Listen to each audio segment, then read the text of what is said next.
Gary Hamel was named by the Wall Street Journal as the single most influential business thinker in the world. Fortune magazine said he is the world's leading expert at business strategy. He is a professor, he's a consultant, he's a thinker, he's a speaker, he's a writer. Harvard Business Review has reprinted more material by Gary Hamel than anybody else that they have ever published. When it comes to thinking about strategy, what makes an organization effective, what releases the potential of its people, Gary Hamel is the man. Another thing you should know about Gary is he is a devoted follower of Jesus Christ. I first read his book, Competing for the Future, when I was at Willow Creek and was amazed at its wisdom. And then when I came out to California, it turns out that Gary Hamel attends the church where I serve. And this last year, we had Gary come in and talk with our leadership team for 2 hours. It was the single most mesmerizing 2-hour leadership team experience I have ever been through. And so I'm thrilled. I really do think that at the summit, a whole lot of the world of church leadership is going to be introduced to the work of Gary Hamel, and it's going to change, I think, hundreds and eventually thousands of church leaders and then churches. Gary has not been to a summit before, and I told him, you know, I know that you are on CNN and all over the world speaking in corporate environments that are phenomenal, but you will never have been greeted or welcomed the way that you're going to be greeted by the summit. So, would you knock yourselves out to welcome Gary Hamel? Thank you. Thank you, thank you. You know, it's nice to see John there. I'm actually a member in his church, and I've taken him out golfing a few times, mainly to test whether his Christian experience is as strong as I think it is, and he's passed every single time. You know, I feel really unqualified to be standing here today, or at least misqualified. I'm not a theologian, I'm not a pastor, I'm not even a church elder, but I am a believer, and I'm extraordinarily grateful to the many inspired pastors who've strengthened my faith through a lot of years of church going. And if I can offer anything to you today, it really is an offering back to you, back to all those pastors all over the world who are doing so much to advance God's kingdom. And I also want to do it in honor of my dad, who's here today, who will turn 90 on Saturday. So thanks, Dad. So, you know, I've spent most of my life working and learning from large corporations, but today it's not only Fortune 500 companies that have to innovate and adapt, so do churches, as you so well know. And given that, the most important question facing any church today is this: are you changing as fast as the world around you? Are you in the vanguard or the old guard? And sadly, there's a lot of evidence that many Christian institutions are on the back foot. And I don't want to belabor this, but we should probably just review a little bit of data. Since 1990, the number of Americans who claim no religious affiliation has been going up. Those who say that they are atheist or agnostic, that has quadrupled since 1990. On an average weekend in 2005, only about 17% of Americans attended a Christian religious service. That was down from a little more than 20% in 1990, and that has been an accelerating downward trend, one that we already see in many other parts of the world for sure. The Christian brand has also taken a bit of a beating in recent years, particularly among young people. When you poll them, most of them have kind of a neutral view of Christianity, but those who actually have an opinion, when you ask them, how do you feel about Christianity in general or people who are born again, the ratio of negative to positive is more than 2 to 1. And when you ask them how they feel about evangelicals, that ratio goes up to 16 to 1. Now, the de-churching of our world and of America, for sure, this de-churching might be kind of less disquieting if our churches stood out as islands of spiritual vitality in kind of a sea of secular indifference. But too often, they don't. In a Barna study of 100 lifestyle variables, they found that Christians are differentiated from non-Christians on only a few variables, and mostly kind of overtly religious ones like how many Bibles are in the home. And Christians, our non-Christian friends, they know we're not all that different. because most of them know a Christian, but they also know that by and large, we're not all that different. Tom and Sam Rainier suggest that a healthy church will have a conversion ratio of 20-1. That is, it takes 20 members every year to bring in one new member over the course of that time. And by that ratio, only 3.5% of churches, less than 4 in 100, are evangelistically healthy. And so what do you make of that data? What conclusions should we draw? That we live in an increasingly secular society? That it's tough to be Christian in a kind of postmodern world? For sure. But I think there's something else going on here, something a little deeper. Let me throw out some more data. 9 out of 10 Americans say they have a faith in a spiritual being. And around the world, that data is not so different, and it hasn't changed much over a long period of time. But what you do find today is that only 9% of Americans, while they say they are neither religious or spiritual, small number, only 9% neither religious nor spiritual, almost a third will tell you they are spiritual and not religious. According to Dave Kinnaman in his book on Christian, 82% of young non-believers have been to church at least once. A majority of those have gone for at least 3 months. And yet when a young person decides for Christ, most end up disconnecting from their local church within 8 to 12 weeks of making that decision. So again, how do we interpret this? Is the gospel failing us, or is it our institutions? Is the problem God's methods or our message? God's message, I should say, or our methods? And those, of course, are rhetorical questions. You know, God's word is eternal, it's immutable, and our challenge is to connect that word to the world. And yet, while I believe that your church has a God-given purpose, I think many of the elements of that church, the strategies, the programs, the facilities, those are man-made. They're not God-made. Some of those things are effective, some are not. But I think all of them are going to need to be prayerfully examined if we are really going to deliver on the Great Commission. You know, the fact is that all too often, our churches haven't been powerful magnets for attracting people to Christ. All too often, they haven't been nurturing incubators for fledgling believers. They haven't been potent catalysts for spiritual growth. And of course, there are exceptions. We're sitting in one today. But in too many cases, church has been a weekly convocation for the converted and the content. And when a company or a faith community, when it stops growing, it starts losing market share. And we're losing market share not because people don't know about the product, if you forgive me for being so crass.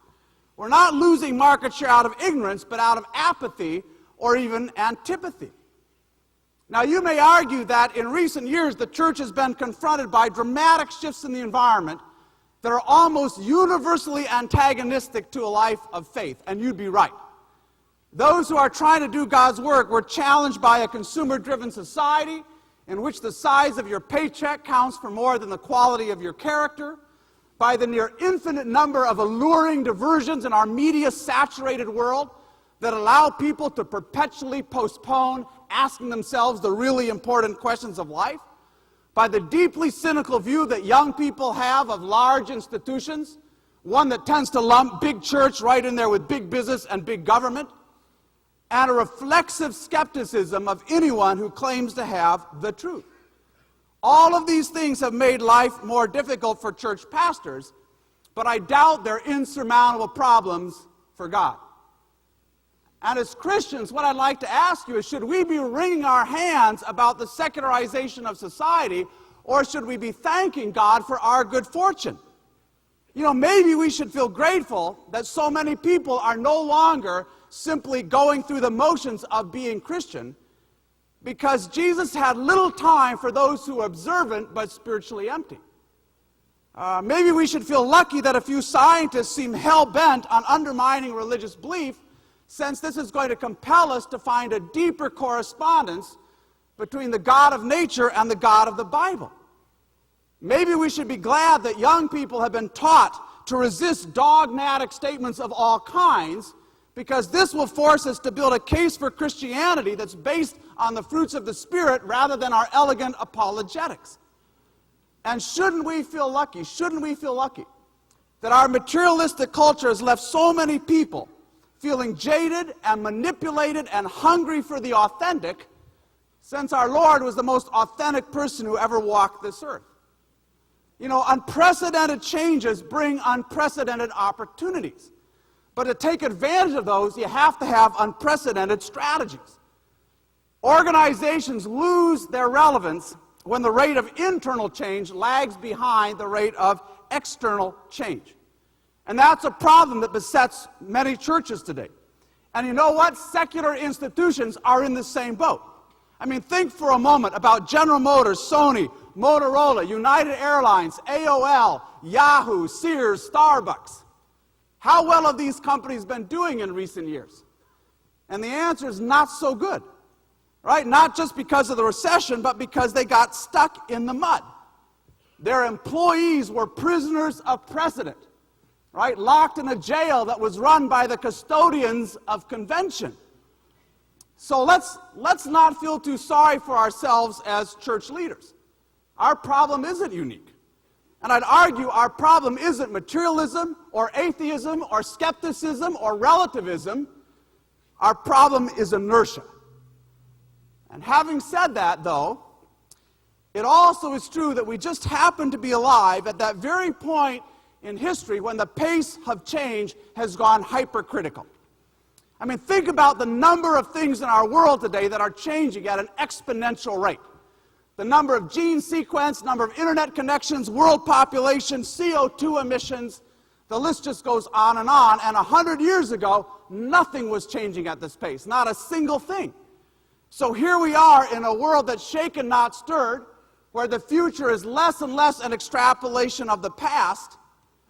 And in this environment, you're all going forward or you're going backwards. There is no in-between, never standing still. And right now, a lot of organizations are going backwards.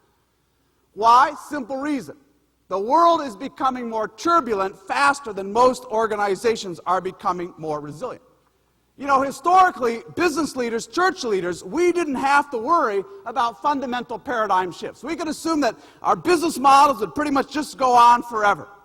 In the case of church, that meant loyal pew warmers who showed up every week, sat through mostly unvarying church services, dropped $20 in the plate as it passed, and then shook the pastor's hand as they went off for lunch.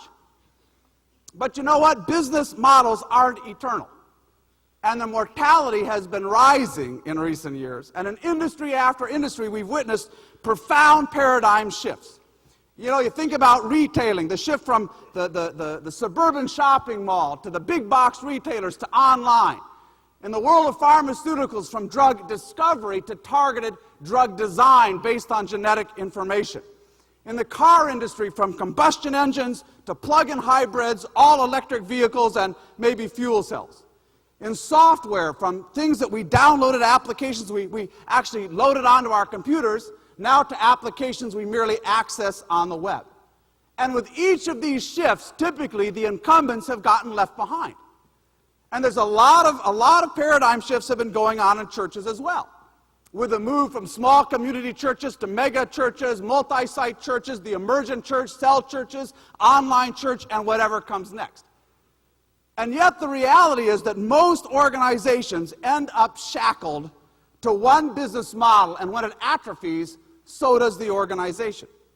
So if your church is growing at the moment, you still need to be a little bit humble. You know, a few years ago I was talking to a CEO and he said to me, "Gary, we're growing like a rocket." And I had to remind him that rockets follow a parabolic curve and that even the satellites they launch into space ultimately return to Earth, and usually in pieces. So, you know, it pays to be just a little bit humble here. You know, in recent years, a lot of evangelical churches have been growing faster than the mainline Protestant peer group. And yet, when you adjust for the age of the church, most of that difference disappears. Around 40 years of age, a church tends to start to plateau. And the second law of thermodynamics, actually, it applies to organizations just like it does to physical systems. Think about it. Over time, visions become strategies. Strategies get codified into policies. Policies beget practices, and practices become habits. That's organizational entropy. And it's why so often success is a self-correcting phenomenon. And it's also why the hard thing, the really hard thing, is not inventing a brilliant strategy, but reinventing it root and branch. Given all this, the most critical, I think, advantage that any church can build is an evolutionary advantage. The ability to change and morph as circumstances warrant, and unfortunately, it usually takes a crisis for this to happen. I think back there in the mid-1990s, it took a $14 billion swing in earnings for IBM to kind of convince itself that it needed to be less of a products company, more of a services company.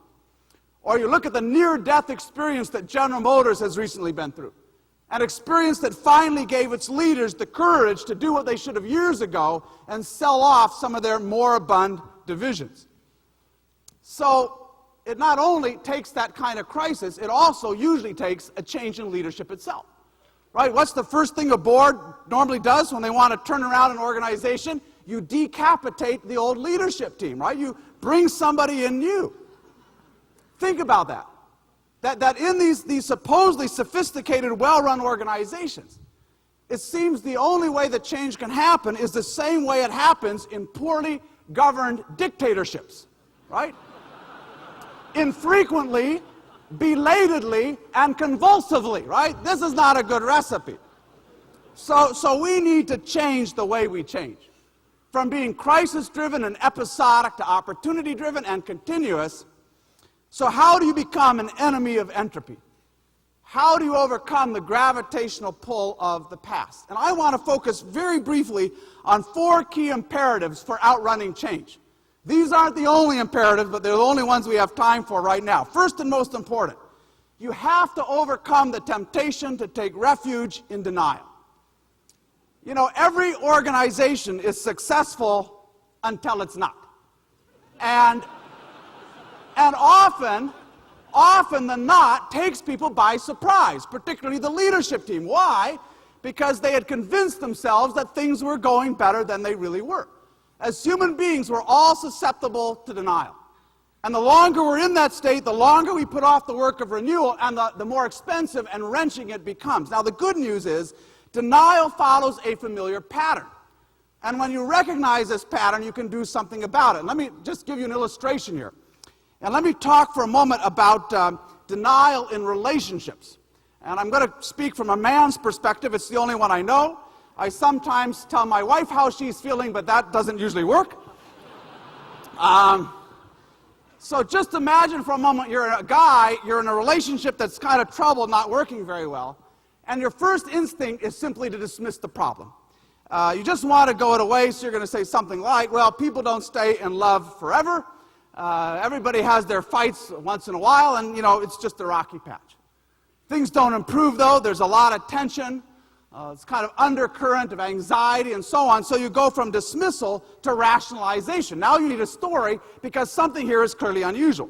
So the story, if you're a guy, you're going to tell yourself is very simple. My wife has issues. And that's all, right? It's a old boyfriend. It's something at work, whatever. But until she sorts these issues out, nothing is going to change. Well, things get worse. Now you have to go off for a long drive to cool down. Children run for cover when voices get raised, so you go to stage 3, which is mitigation. You're now actually going to do something because you'd like this to change. So you find a quiet moment and you go to your inamorata and you say, dear, I know it's been quite tough between us. Have you thought about Prozac? Now, for whatever reason, this doesn't get the response you were hoping for. And so finally you get to stage 4, which is honest confrontation, not confronting her, confronting yourself, and saying the reality is I'm self-absorbed and hypercritical, not easy to live with, and until I change, nothing else happens. Now this pattern of deny, rationalize, mitigate, confront, you see this as often in boardrooms as you do in bedrooms. And sometimes the delusion, the self-delusion can last for decades. You know, when an organization misses the future, it's usually not because the future was kind of unknowable. is because the future was unpalatable, right? It was something we just didn't want to face up to. So how do you inoculate yourself against denial? Well, first you have to cultivate an unflinching honesty. Seek out the most discomforting facts you can find. Share them with everyone on your leadership team, everyone in your congregation. Don't pretend there's an easy explanation. How many people in your congregation, for example, have seen the data we talked about earlier? Right? You have to be alert for the canaries in the coal mine. Second, you have to treat every belief you have about church as a mere hypothesis, forever open to disconfirmation. Now, I don't mean your creedal beliefs. I mean our beliefs about how we do church, our practices. You know, I once heard Bill Gates say to some folks at Microsoft, he said, "I believe that Microsoft is always 2 years away from failure." Now, that was clearly hyperbole, but his message was really clear. He was saying that most of what we're doing today is going to be rendered irrelevant by the future. Let's admit it. Let's be ready for it rather than to deny it. And I can tell you, in turbulent times, humility is not just a virtue. Humility is a survival strategy, and never more now or before than now. Finally, make sure you're listening to the renegades and the dissidents. You know, about a decade ago, there was a young technologist, David Eisenberg. He was working for AT&T, and he wrote a paper as part of his job called The Stupid Network.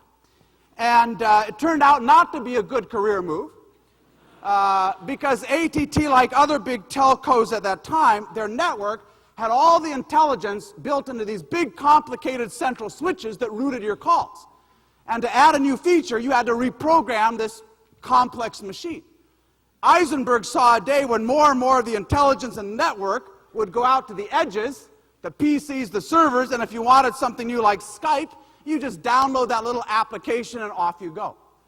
Well, the reaction to this was so hostile. His thesis was so radical and unpopular that he got drummed out of the company. They made him take the paper off of his personal website. And it sounds all a little bit paranoid, but are we so different from those nostalgic leaders at the old AT&T? And I'm not sure we are. Do we welcome dissent, or do we try to kind of stifle it? Have we asked your team, have you asked your team, your leadership team, to go out and learn from the positive deviants? Go out and learn from the outliers like XXX Church or Hollywood Jesus or whatever it may be that are finding new ways to reach human beings with the gospel. So this is the only way I know to get around this. You have to be willing to listen to those people. You have to respect them. Invite unbelievers to your church and ask them how it feels to be an outsider and then share that with the congregation. As William Gibson once said, the future has already happened, but it's unequally distributed. So you have to find the people who've been there, the renegades who've already been there, and ask them what they've seen. Secondly, you have to generate more strategic options, more new things. You know the old saying about the bird in the hand and the bird in the bush? I think a lot of organizations get stuck. They get stuck in old models because all they can see is that bird that they already have, right? The one in the hand, its feathers may mostly be gone, it's kind of slowly dying, but doggone it, this is my bird. And so, you know, I'm going to hang on to it. And so we're paralyzed. You know, we tend to clutch at the familiar because we can't see enough compelling alternatives. And I think the job of every leader is to make sure that change seems more exciting than standing pat. But that will only happen if you generated dozens of cool new alternatives. You know, innovation always follows a power law. Wherever you see innovation at work, you have this, you need 1,000 ideas to find 100 things even to experiment with, to find 10 things where you really kind of make a bet on them, to find one thing that can transform an organization. I mean, this is a lesson we learn even from nature. If you walk through the woods where I live in Northern California, the ground will be covered by acorns. And nature isn't wasteful, so you say, well, why are all the acorns there? Well, the reality is, the oak tree doesn't know where the fertile ground is, any more than you as a church leader know where that next great new growth strategy is going to come from for your church. So the acorns are a search strategy, right? You put them out there, some find the right combination of light, soil, and many don't. But the point here is often when we sit together to develop strategies and plans for our churches, I think we rush prematurely to closure. We're so anxious to find that one giant acorn that we don't generate enough truly kind of crazy ideas before we get there. So we end up with an incremental strategy that can't produce real breakthrough results. And my point is you have to diverge a lot in any strategy process before you start to converge. You know, IBM in 2006, IBM invited 150,000 outsiders from around the world to help it create its strategy. Vendors, suppliers, the family members of their employees, they put up their white papers, their roadmaps, and said, what should we do next as a company? And out of that came thousands of ideas. They boiled them down into 10 big new initiatives for the company. I mean, technology helps here. Dell has a site called Dell Idea Storm, where they get literally tens of thousands of ideas from customers. And you can vote them up or down. I think almost 600,000 times people have come to share their views there. And a website like that can invite enormous participation. And maybe you need to do something similar. You know, how could you get everyone in your church and many people in your community to be part of a process where you say, how do we increase our impact? Whatever process you use, it must be open, it must be participative. You know, too often making strategy, it's a little bit like making a baby. It happens in private. You get a surprise a few months later. I would argue it should be a whole lot more like a family picnic where everybody shows up, brings a dish, and joins the conversation. You know, another point here, my third kind of fundamental imperative, you're very unlikely to create a lot of new and interesting options unless you can first deconstruct what you already believe. Your orthodoxies, your dogmas. Again, not talking about creedal beliefs, talking about just the way we do church. You know, we need a lot more business model innovation in church. Ideas that are as radically different from church as usual as Kiva is from banking as usual. You're going to hear Jessica talk about Kiva in a few minutes, but things are this afternoon, I should say. But we need ideas that truly meet that test of being radical. You know, every industry, including yours, is filled with orthodoxies, large and small. They can be big, like the idea that newspapers have to be on paper. They are sometimes small. One of my kind of pet peeves, you know, every time I stay in a hotel, they have these little bottles. I don't know if you've ever seen the size of the writing on those bottles, right? They have all these different things in them. I wonder, why can't you just put like a giant S on the shampoo thing and a giant C? Because you're there with 4 or 5 hours of jet lag, and at 6 in the morning, and you can get anything on your hair. Lotion is the worst. But the mouthwash will leave you smelling pretty minty all day, too. You know, you think about, you know, every one of you, you're in a race to uncover and challenge your own orthodoxies before your church loses any more of its vitality or before the growth kind of starts to slow. So how do you unpack those? Well, it's not all that complicated. A couple of things you need to do. First, look at your programs, your initiatives, everything you do as a church, and ask, in that long list, what hasn't changed for 3 or 4 or 5 years? And if it hasn't changed, is it not changed because we explored a lot of alternatives and they were inferior, or is it hasn't changed simply because, you know, we have the dead hand of tradition around our neck? Secondly, you can compare your church to other churches, you know, in your community. And you want to ask, what are we all doing that's virtually identical? You know, in any industry, over time, strategies start to converge.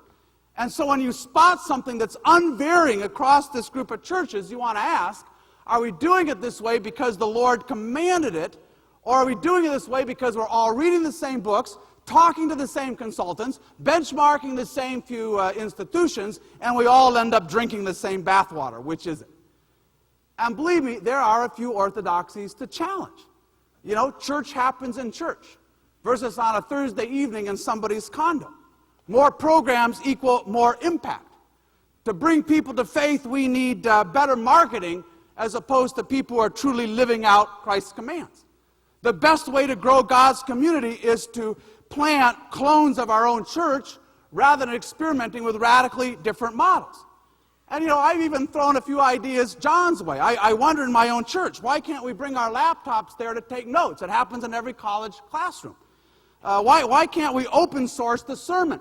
Put out the sermon theme in advance, let the congregation suggest Bible verses, anecdotes, things they've learned about, and then kind of, assemble that and let them be part of creating that message. Why is church a lecture and not a discussion so often? The longer you're down in the trenches, the easier it is to mistake the edge of your rut for the horizon. But I can tell you, in a world where everything is changing, save humanity's need for a savior, when everything else is changing, we have to learn to be contrarians. Christ is an example here. Think of how radically unconventional his message was. Here you have a king who didn't seek political power, a kingdom that exists only in the heart, an all-powerful Messiah who surrenders himself to be murdered by secular authorities. That was so far outside the box of expectations that many of his followers could scarcely get their minds around his message. So how unconventional do you think God expects us to be? Right? As unconventional as we need to be to do his work. So here's a slightly provocative question. I'd like you to think for a moment. Are you more committed, as a church leader, are you more committed to redemption and renewal and reconciliation? Or are you more committed to the programs and policies and practices of your church? Now, I'm sure you're more committed to changing lives than simply doing church. But what would be the true test of that commitment? Wouldn't the true test be your willingness to sacrifice some of those familiar practices on the altar of God's higher purpose? Wouldn't that be the ultimate test? Maybe we need to be praying for Abraham's courage here. And in the same way we ask God to help us surrender cherished sins, we have to ask him to help us surrender our cherished orthodoxies.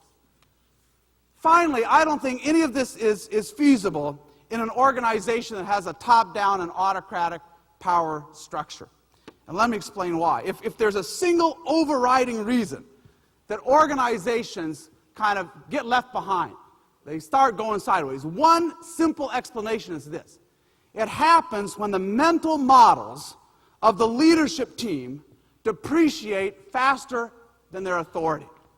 Let me say that again. I'm trying to say it as gently as I can.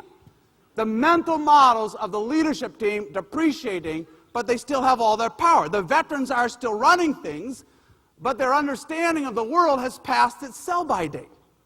Right? This is why it's so dangerous today. In a world of accelerating change, it's dangerous to give a few people a monopoly on creating strategy and direction. Because when you do that, you give them the ability to hold the institution's capacity to change, to hold that hostage to their own personal willingness to adapt and to change. And that's why, typically, we use an outsider to change an organization. Lou Gerstner came to IBM, Alan Mulally trying to turn around Ford. Big organizations are not very resilient because, unlike democracy, there's usually no way for change to compound from the bottom. So the renegades leave, they go start something in a green field because it's easier to do that than challenge the entrenched beliefs of the entrenched leaders. It'd be great. Wouldn't it be wonderful if every organization was led by somebody who is as visionary as Steve Jobs, who had the political skills of Lee Kuan Yew, right, who helped to create Singapore, and who had the spiritual strength, kind of the spiritual wisdom of Desmond Tutu. In other words, somebody like Bill Hybels, right? I mean, it's his house. But the reality is most aren't. Right? How many people, be honest, how many people do you know who are visionary yet practical, who are bold yet prudent, who are focused yet flexible, confident yet humble? Right? It sounds like the ideal husband, and there are not too many of those around too, I'm told. So is the challenge finding great leaders? Or is the challenge building organizations that can thrive without superhumans at the top? Now, if you're tracking, you're probably asking, Gary, are there really any alternatives, right, to these top-down structures? Are there really any alternatives to the way our organizations are built today? By the way, structures that are not based on first-century church principles, structures that are based on Roman military rule, and more recently the playbook of large corporations. Is there any alternative? And interestingly, there are. Let me just share one of them. Most of you have come across at some point a fabric called Gore-Tex. It's in hiking shoes and clothes and so on. The company behind that, W.L. Gore, was created 50 years ago. They make 1,000 products. They have not made a loss in 50 years. And the founder, Bill Gore, he said, I want to create an organization where people innovate all the time and fight bureaucracy none of the time. And this company has a management model that's even more innovative than any of these 1,000 products. So when you go there and you get to meet them, it's kind of amazing. I was there and they were handing me, I met 20 or 30 people, they're handing me their business cards. And I noticed there are no titles on them, no program director, department head, senior vice president, nothing. And I learned there is no hierarchy there. They call it a lattice, but there's you'll never hear the word supervisor, boss, span of control, top down, my direct reports. They don't even use that language.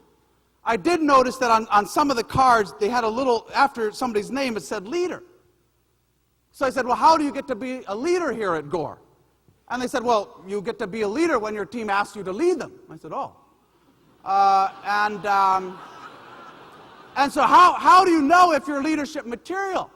They said, well, if you call a meeting and people show up, that would be a good sign, right? Because nobody has to go to meetings here. More radically, they have a policy that everyone can say no to any request. They believe that commitment is always voluntary, compliance not, commitment is voluntary, so if you want to say no, you can say no. Sounds like a paradise for slackers, right? But it's not, because at the end of every year, 20 of your peers, 20 associates, are going to ask, how much value has Gary or Ann or Susan or Peter, how much value have they added to the business this year? So you can say no to things during the year, and you will. You're busy if you're in demand. But at the end of the year, they still want to know, what did you do? So everyone in that organization can simultaneously say, I'm working on exactly what I chose to, and I'm working kind of flat out. In a world of head-snapping change, the leader's job today is less in vision, plan, and control, and much more mobilize, connect, and support. This is what Linus Torvalds did when he created the community that built Linux, this famous open source software. Imagine, how do you get volunteers all over the world to collaborate to build one of the most complex products humans can produce, an operating system with millions of lines of code, with almost nothing in the way of formal management processes? It's what Jimmy Wales did when he engineered the collaborative network that created Wikipedia. The fact is, our organizations were never built to be adaptable. The management model you find in most organizations, it was created 100 years ago when the problem was turning human beings into semi-programmable robots. And now we're going to have to change that. It's not enough anymore to be efficient and to be focused and to be disciplined. Now we have to be dynamic and malleable and experimental. And we need organizations that are radically different from the ones we have today. Organizations where power comes much more from below than from above, where every idea gets the chance to compete on an equal footing, as you saw there with Idea Storm, where someone's capability counts for more than titles. When you post something onto YouTube or Flickr or you write a blog, nobody asks, did you go to film school? Are you a journalist? They say, was it insightful? Was it funny? Did it help me? Where the work of strategy is open and highly participatory, information is broadly shared. One company right now, it gives every employee the ability to rate their boss and their boss's boss, and all of those ratings are available online. Where people feel part of a community, not like they're minions in a hierarchy. And interestingly, that reality, that new management, that new leadership reality already exists on the web. The web is a post-bureaucratic structure. It's a community of communities. It's a lot of edge and very little center. And that's why it's the most innovative thing, most adaptable thing that human beings have ever created. And in a way, it's a direct affront. It's an affront to the management model we've been using since the pyramids were built. There are hierarchies on the web. You go to any online forum, there are some people whose views get more respect. Do people listen to them more? But that authority comes from their value added. Within the blogosphere, some blogs have a higher authority index. People link to them more often and rate them more highly. But all of those hierarchies emerge bottom up. And the moment somebody stops creating value, their power and influence starts ebbing away. These are natural hierarchies with natural leaders. You know, a lot of the MBA students that I come across today in my job as a professor, a lot of them do not want to work anymore for large bureaucratic organizations. I can tell you, Jessica Jackley, she did not want to go work for a Ford or a Procter & Gamble. And they want to work in organizations that reflect the essential values of the web. They're open, they're flat, they're meritocratic, and more companies get this. In fact, I think it's a little bit ironic that a lot of churches have been trying to turn themselves into well-run corporations with SVPs and EVPs and so on, while the most progressive companies like Kivo have been turning themselves into causes. You know, the Facebook generation, they don't want to work for a Fortune 500 company. And I'm not sure they want to go to a church that feels like one. The data is pretty clear here, my friends. There's a lot of data. You know, many people, particularly the millennials, they have a hard time finding Jesus in the long shadow of organized religion. And I don't think the problem with organized religion is the religion part. I think the problem may be the organized part. You know, make no mistake, I think our churches often feel too much like bureaucracies and hierarchies and not enough like fervent and flexible communities. And there's a place for well-defined roles, there's a place for accountabilities, but too often these top-down structures were political and inflexible and a little bit feudalistic. And those were costs we could bear when change was better behaved, but those things are now debilitating for us. You know, so maybe we need to try a little disorganized religion. Maybe we need to go backward before we can go forward here. The early church was communal, organic, biological, not too hierarchical, not very ritualistic. It was spiritually powerful and institutionally weak. And so often our churches are maybe the other way around. And maybe they can be both, and sometimes they can't. But we need to be careful here. You know, luckily there are plenty of examples today of these new network-based organizations where you can coordinate without being too centralized, where you can do things at scale without becoming inflexible, where you can empower leaders without having kind of top-heavy structures, and we need to learn from those examples. That's a subject for another day. But the truth is this: we are not going to get fundamentally better at changing lives until we get fundamentally better at changing our churches. And that won't happen until we reinvent the way we manage and lead. You know, I didn't accept the invitation to speak here today because I'm an expert on church. I'm not, and I'm pretty sure it shows. I'm here because I believe, like you believe, that Jesus is the answer. Jesus is the answer to the fear, to the disillusionment, the alienation, the loneliness that destroys human lives. He is the hope of humanity. And I believe the church is his hope for humanity. And as far as I know, God doesn't have a plan B. Right? You're it. Right? We're it. And so, given all of that, our churches, my church, your church, this church, our churches need to be the most vibrant, resilient, and adaptable institutions in the world. And I believe with all my heart that God is willing and eager to help make them so. God bless you so much.